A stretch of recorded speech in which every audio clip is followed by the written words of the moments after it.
Política de A a Z, com Mário Flávio. Oferecimento, Senhor Braga Barbearia e blog do Mário Flávio, a Política de A a Z.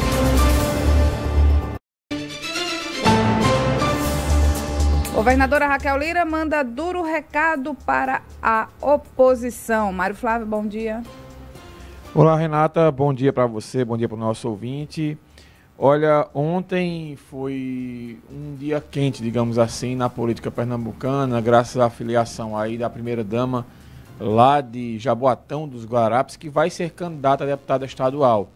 Por que chamar atenção essa filiação, né? Porque o prefeito de Jaboatão dos Guararapes, né, o Mano Medeiros, ele é aliado de primeira ordem lá do Anderson Ferreira e do André Ferreira, que são dois candidatos alinhados ao discurso bolsonarista.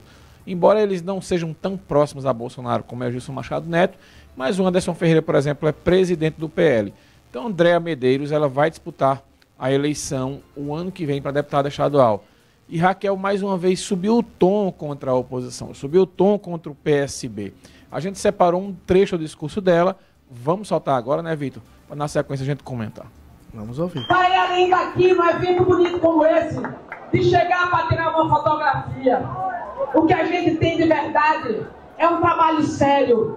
Nós não estamos aqui para fazer de conta ou botar na televisão propaganda que não é igual à realidade do nosso povo. E eu desafio aqui a vocês, aí em cada recantinho de Pernambuco, para ver a marca do nosso trabalho. A gente tem muito o que fazer pela frente. Tem gente que acredita que quanto mais atrapalha, melhor para o seu projeto político de poder. Mas nós não estamos aqui pensando nas próximas eleições. O nosso trabalho é para a mudança das próximas gerações. E quem não sabe disso, não tem coragem de fazer transformação. Tá aí, né? Tem gente que quanto mais atrapalha, é interessante para o seu projeto de poder. Mais ou menos foi isso que a governadora quis dizer. Agora, para quem ela mandou esse recado? Né? Para os deputados, né, que estão travando os empréstimos lá na Assembleia.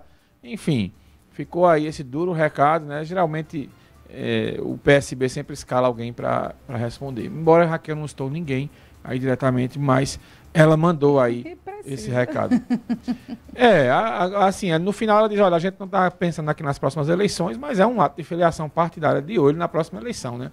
Mas a partir de agora, Renata e Vitor, 2026 começou. A eleição começou para valer, né? Por mais que os políticos ficam com esse negócio, olha, a gente não está aqui discutindo eleição só ano que vem, mas de fato a governadora, cada discurso dela e o adversário dela também, o prefeito do Recife, João Campos, também tem elevado o tom. João às vezes não vai diretamente, mas principalmente o Sileno Guedes, que é presidente estadual do PSB, o Valdemar Borges, que é deputado do PSB, ele sempre está rebatendo os vídeos de Raquel. Raquel faz um vídeo na Instagram, ele vem, pega o vídeo de Raquel, geralmente comenta, e ele tenta descontextualizar lá a fala da governadora. Mas sem dúvida foi uma fala pesada que repercute bastante. E esse foi o grande ato político, não é? Que foi a filiação de Andréa Medeiros, porque Jaboatão é uma cidade importantíssima na região metropolitana, porque tem, se eu não me engano, Jaboatão está entre os 5 maiores eleitorados do estado de Pernambuco. E você saindo com a vitória de Jaboatão é importante, todo mundo sabe que a região metropolitana do Recife é a região que Raquel tem mais dificuldades, de acordo com as pesquisas que foram divulgadas.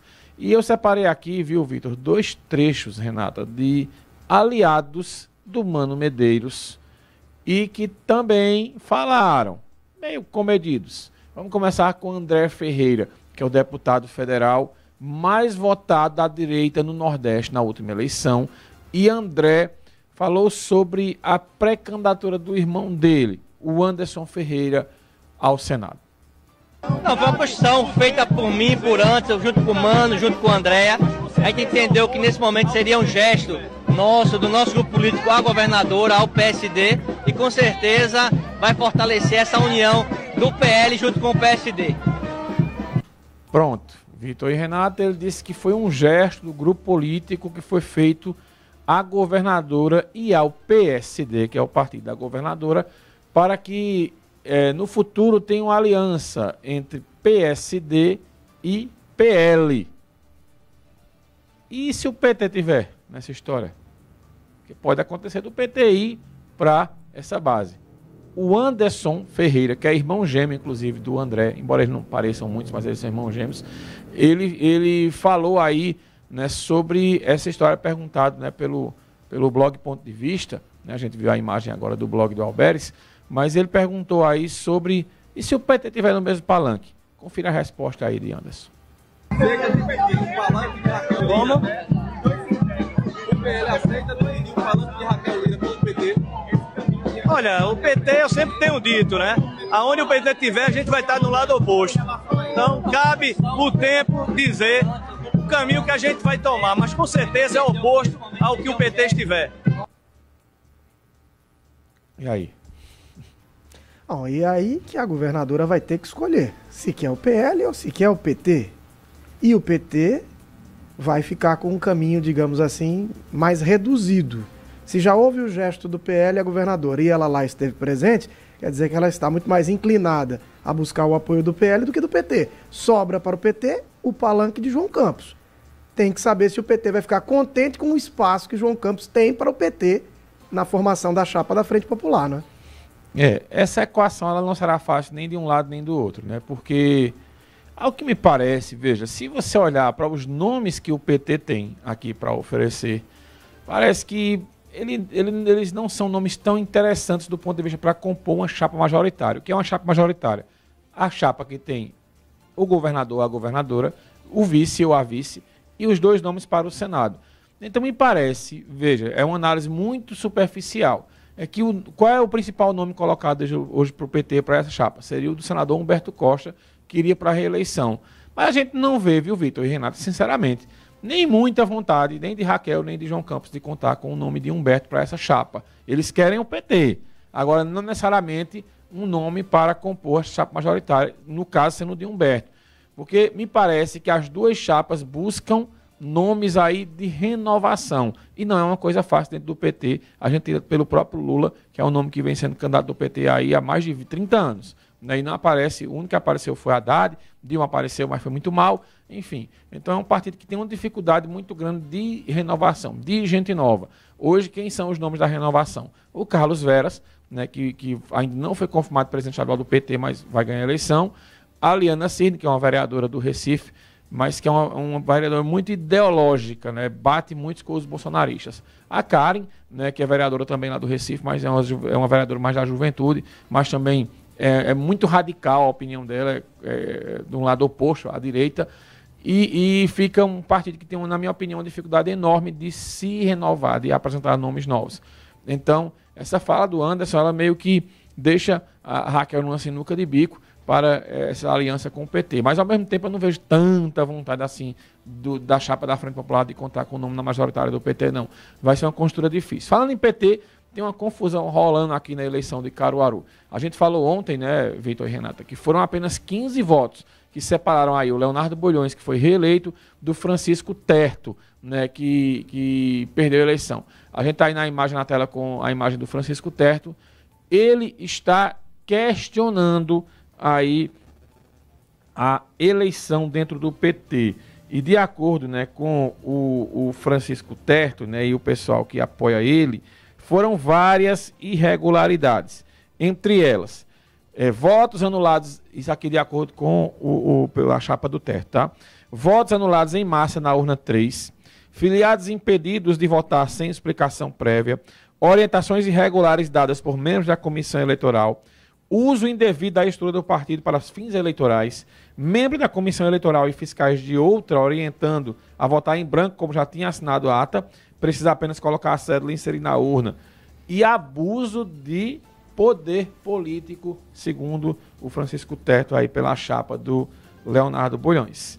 E aí, né, ele concedeu entrevista, disse que recorreu à estadual do PT, que disse que vai analisar aí essa situação. O Leonardo Bulhões, por outro lado, disse o seguinte, no Instagram dele: quadros dirigentes partidários deveriam respeitar o PT. Eu já ganhei e já perdi.